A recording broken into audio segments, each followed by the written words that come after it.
Yay! Hey, it's working. Hey, Facebook. Hey, YouTube. I am Mandy. I am the birth nurse. Welcome. I am live in my group all about birth and what comes next. You would not believe the shenanigans I just went through to get this going. So I hope you can hear me. Drop a yes, thumbs up, or tell me where you're viewing from if you can hear me. I am Mandy Irby from mandyirby.com, and I believe that our bodies are powerful, and with the right support, we are unstoppable. If you agree, consider giving this a thumbs up. I know you'll learn something because we're like this, if you agree with that already. And consider subscribing if you're on YouTube. If you're not on my channel already, get on over there. I have so much going on over there, and I upload weekly, unless I go to Seattle. Hey, you can hear me. Great. Thank you. Thank you. Unless I go to Seattle, and then I haven't uploaded in a couple weeks, but I have an announcement. I'm going to explain everything, and I'm so excited. So today, how to go into labor naturally, or how to just avoid an induction. I have that question from my group, from Amanda, a new groupie. Is that what you call it? A new member? Thank you, Amanda. I get this question all the time, and it was so timely. I cannot wait to let's talk, because this is a question I get daily. And I have 3 really easy steps on how to give birth naturally, how to not give birth naturally, how to go into labor without an induction. Okay. I have not gone live in a while. But I just came back from a family reunion. I'm energized. I have a full work day today. I'm so excited. And I'm wearing my kids' favorite shirt of mine, which is brand new. If you can see it or it resonates, drop pride in the comments. Give me a pride. Give me a boldly. I am changing all of my lingo to gender neutral. I'm so excited. I learned so much in Seattle, and this was just one of the little tweaks that I can't wait to make to my website and to my brand. So instead of, I used to say women's bodies are powerful, and they are, but all kinds of mamas and all kinds of people and all kinds of parents are giving birth. So it's not just women, it's all of our bodies are powerful.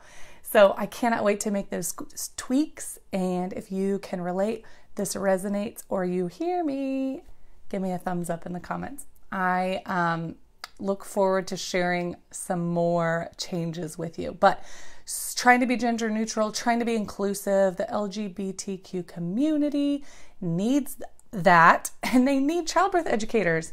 So this is for you.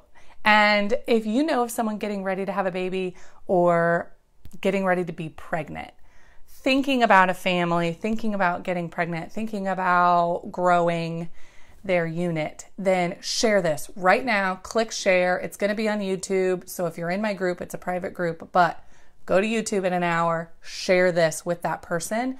They need to hear this. This is really great prep for pregnancy. So here we go. 3 tips. Some of these you may not have heard, and they might blow your mind. Just bear with me. Hey, Amanda, thanks. So this question is from Amanda from my group. And my first tip, number 1, carefully choose your birth location. I have my notes down here because you know I'm like perpetual placenta brain. Carefully choose your birth location. Notice I didn't say carefully choose your provider, right? Everyone says choose your provider, choose your provider. Well, when I was pregnant, my provider was already chosen. Like, I chose her before I conceived. And I thought about who I would want as my provider when I was having a baby. Okay, open your mind for a second. In the US, this is where I am. I'm in the US. Where are you?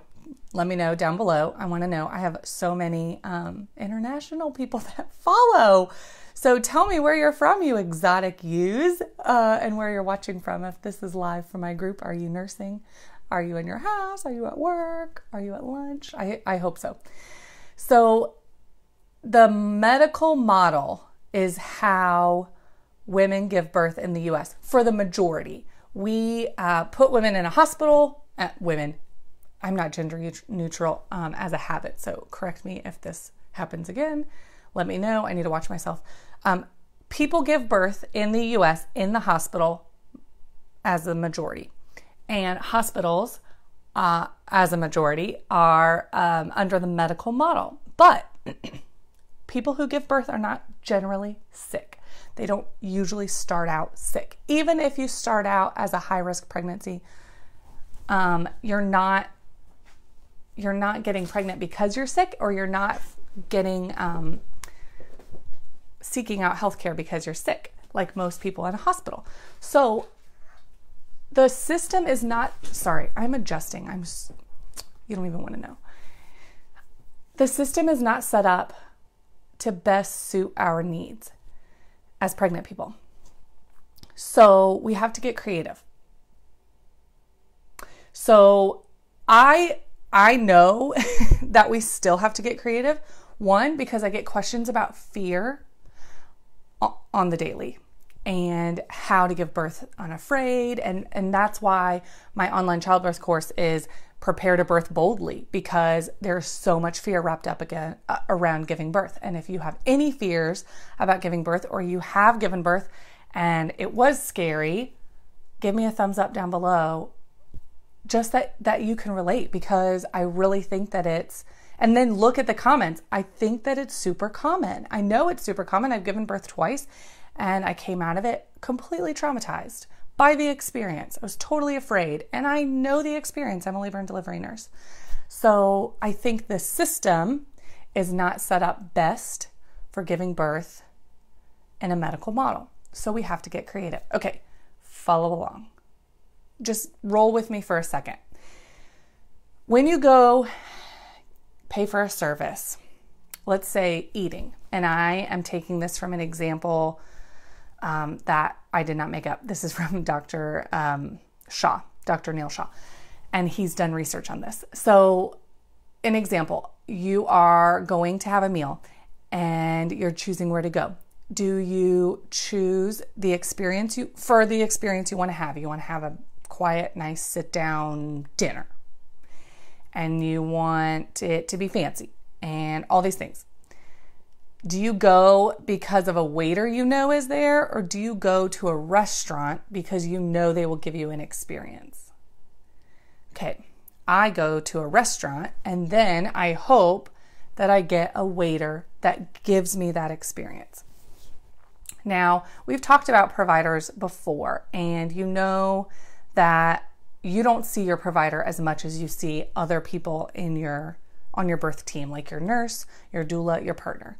And your provider and your nurse can change shifts. So if you choose to give birth with a provider in a place that has a high induction rate, a high rate of inducing labor, or a high cesarean rate, or a high, whatever you don't want, high epidural rate, high episiotomy rate, whatever the thing is, but today it's induction because that's what this this video is titled. If they have a high induction rate, are you banking that your provider is going to, I'm sorry, I went off track. Are you banking on being the rule or being the exception? And that's a gamble.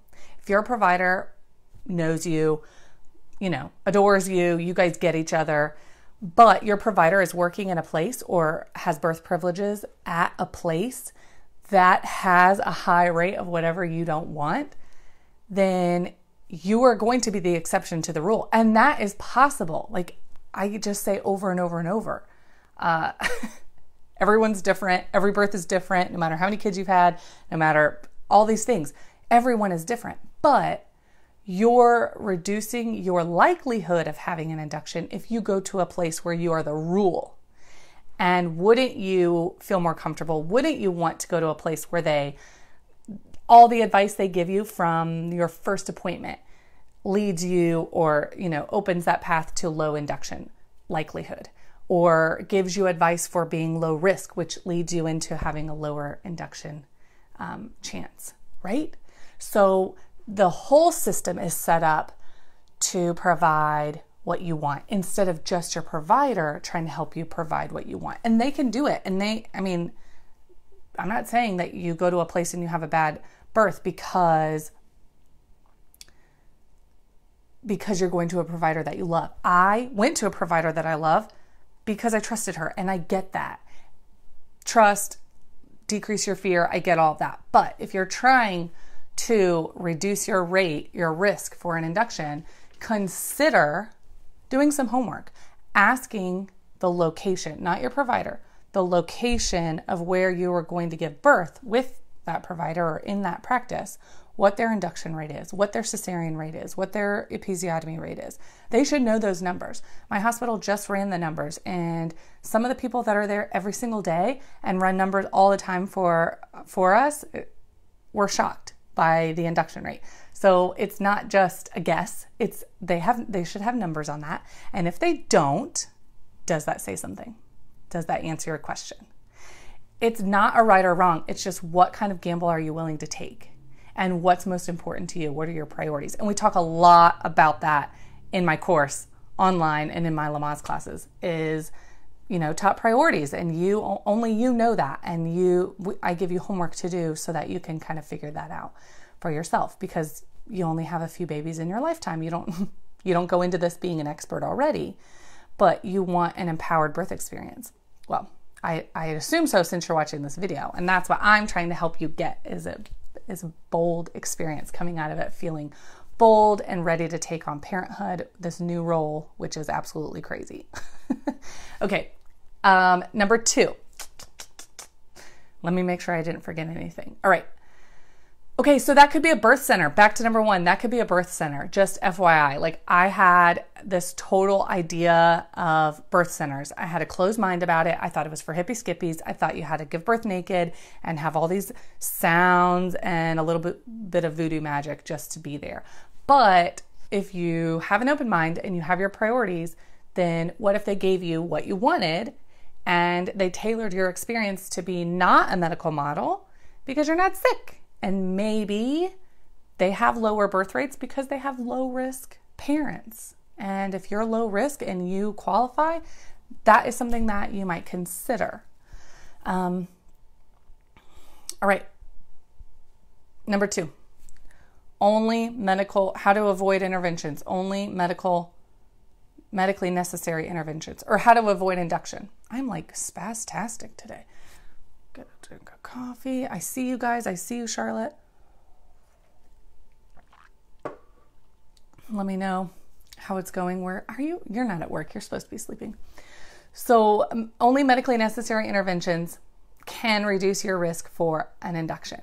What the heck does that mean? Of course, I talk about that for labor, and that's one of the, in my acronym, that's one of the rules or the practices for getting all of your information from your provider so that you know what's going on and you can make decisions no matter what happens, which, we have to be prepared for the unpredictable in labor. Well, medically necessary interventions start in pregnancy and they start in your prenatal appointments. The more interventions you have, the more questions arise. It's not always a bad thing. Some people need a lot of interventions. Some people need a lot of questions answered. Some people need a lot of tests. But making sure they're medically necessary is going to reduce your risk for having unnecessary interventions, more questions, and the possibility of being more comfortable with getting the baby out and induction. And a lot of times, and most providers don't like the unknown. They do like answers, and procedures and interventions give answers. So this means like an extra ultrasound to see the gender. It could mean interventions done if you go into the hospital for maybe I don't know if I'm in labor or I don't know if my water broke. Making sure that you stay on track with that issue and avoiding just unnecessary interventions for someone to be like, oh, while you're here, let's do this. Or do you want to see the baby? Or have you had your fluid checked recently? Making sure it's medically necessary. And we go into how to ask your provider, like respectfully and, peer to peer or, adult to adult, and not questioning or criticizing or anything like that, because you want to have like a good, healthy, trustworthy relationship, trusting relationship with your provider. You don't want to be, analyzing every single thing, but this is a service that you're paying for. And how long do you shop around for your car or your house or your dog or your jean jacket? I shop around like so hard for everything.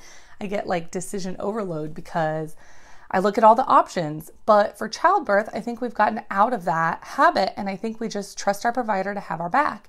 And it's a medical model, and they have different priorities than you possibly. They have different goals for you possibly. No one's going to have your back like you. So practicing these skills is going to help you feel comfortable that every decision that's made is yours. Even if it's an extra ultrasound to see your fluid, make sure you know if it's necessary and it's your decision. And that's going to empower you to be ready for what's next. And, asking those questions like, what would happen if, is how you make those decisions. All right.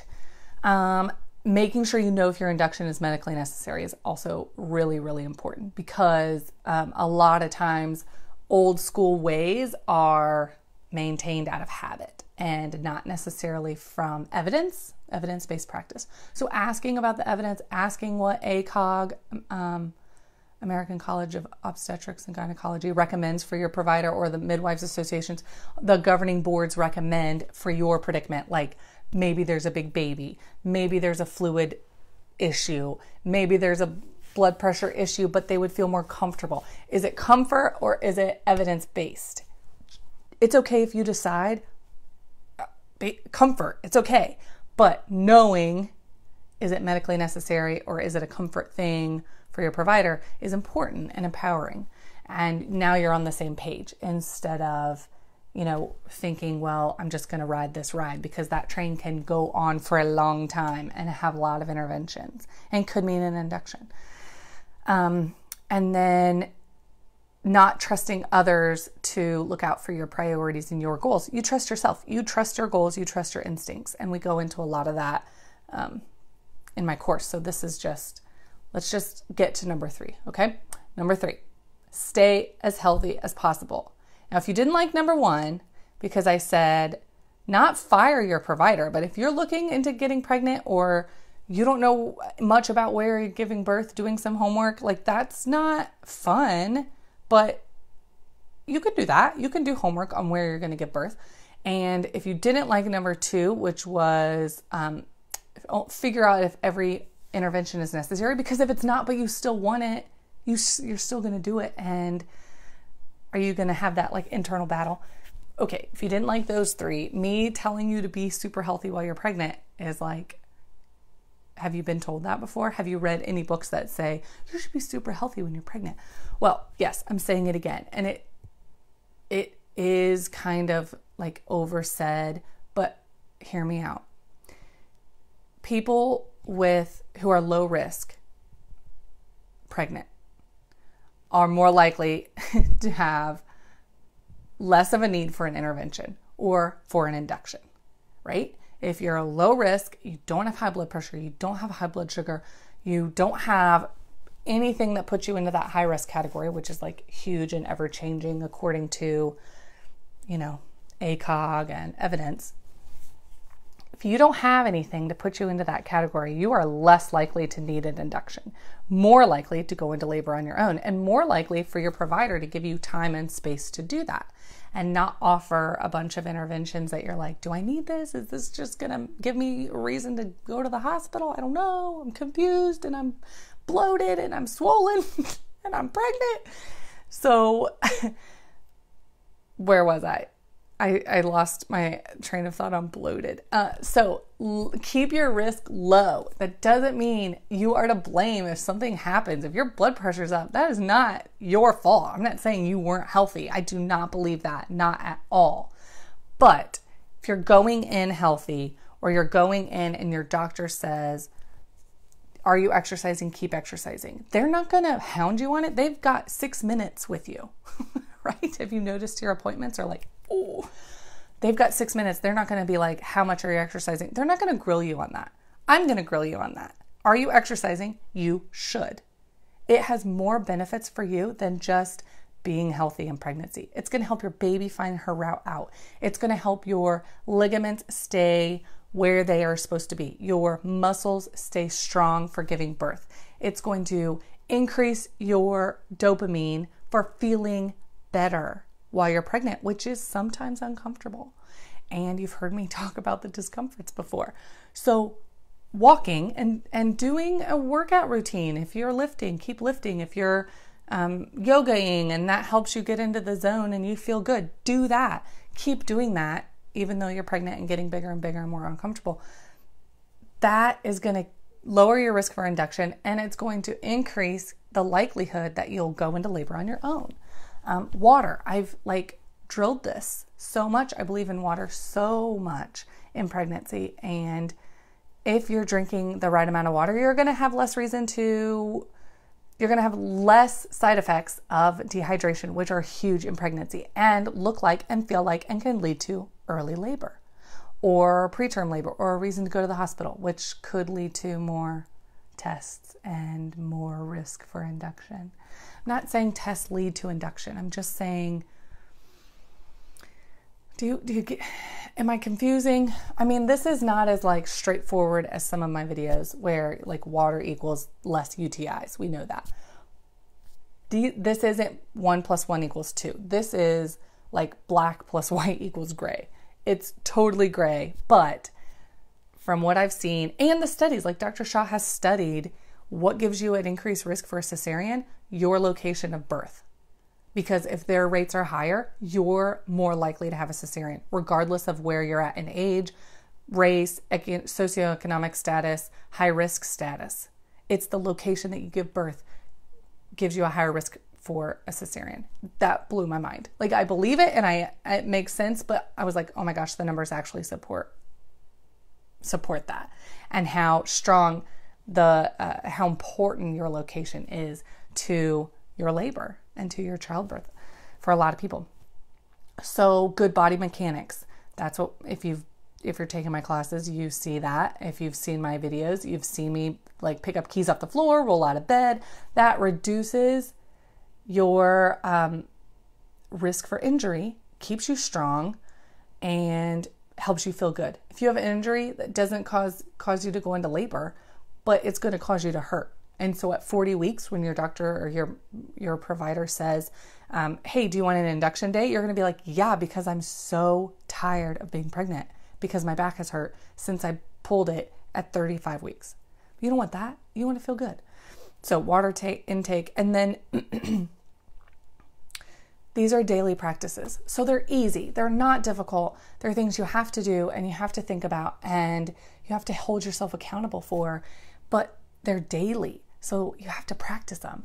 And I think it's what we don't see each other doing are the daily stretches while we brush our teeth and the yoga when we're feeling down.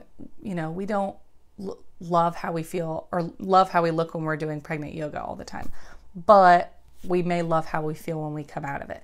So we don't see that in each other every day, but that's what we're all doing behind the scenes. It's asking our doctor questions and feeling uncomfortable and awkward because we don't think that's not what society tells us to do. They tell us to trust our doctor, and we should, but we should also put in some energy when we're shopping for our baby, right? We shop for a car. We spend so much energy and time asking questions and fiddling and tinkering and going to different places and comparison shopping and price checking a car, but not a baby. And you're going to dump a ton of money into having this baby, possibly. So if it's just for getting your money's worth, you should get your money's worth and do some of these steps to help your team help you best, which if you don't want an induction and you want to go into labor on your own, then you should be voicing that from the very beginning, talking to your provider. This is what I want, and have them help you with that goal. Okay, enough of me. Am I talking head? I have an announcement. I told you, I don't know if you can see this in the thing, but I just love this little pug. Okay, my announcement.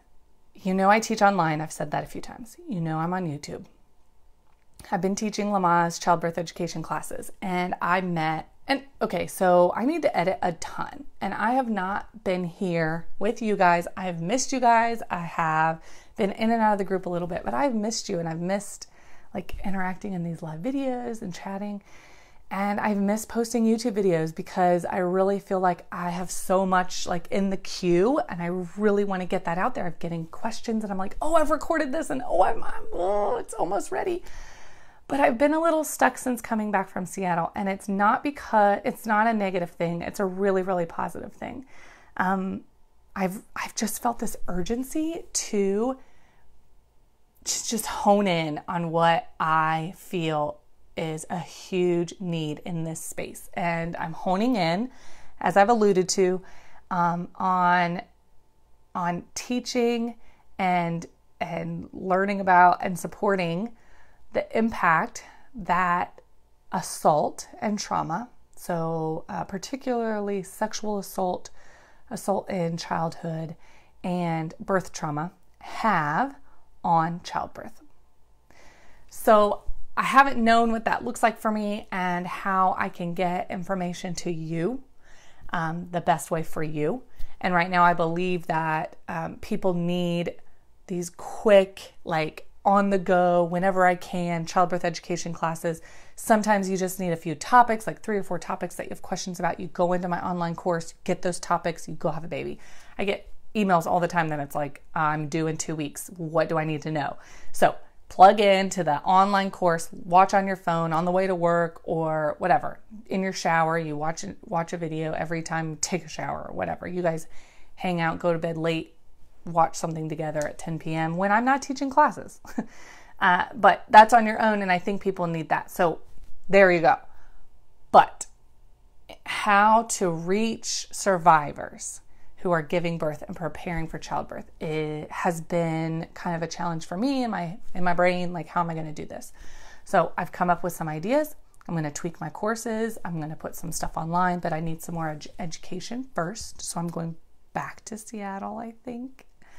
I can't lock it in because it's so much time and it's expensive, and I have a family, and my little tripod just broke today as I was setting up my video. So stuff is coming up, and preschool and new tires and things like that. So I need to just commit, but I'm scared.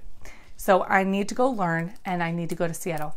The teachers and the educators are about 80 years old, so they are not traveling anymore, and I need this information to move forward. So I want to teach, and I want to educate. I want to bring you guys that information and support this birth community that is so rock star and so awesome. So that is prenatal and postpartum. So stick around, subscribe if you haven't, because even if you've had your baby, this postpartum stuff is so good. So good. Postpartum processing, so good. Process your birth, take it with you into parenthood and help you be the badass that you are, and help you just hone those skills and process your birth and just be the best parent to your kids.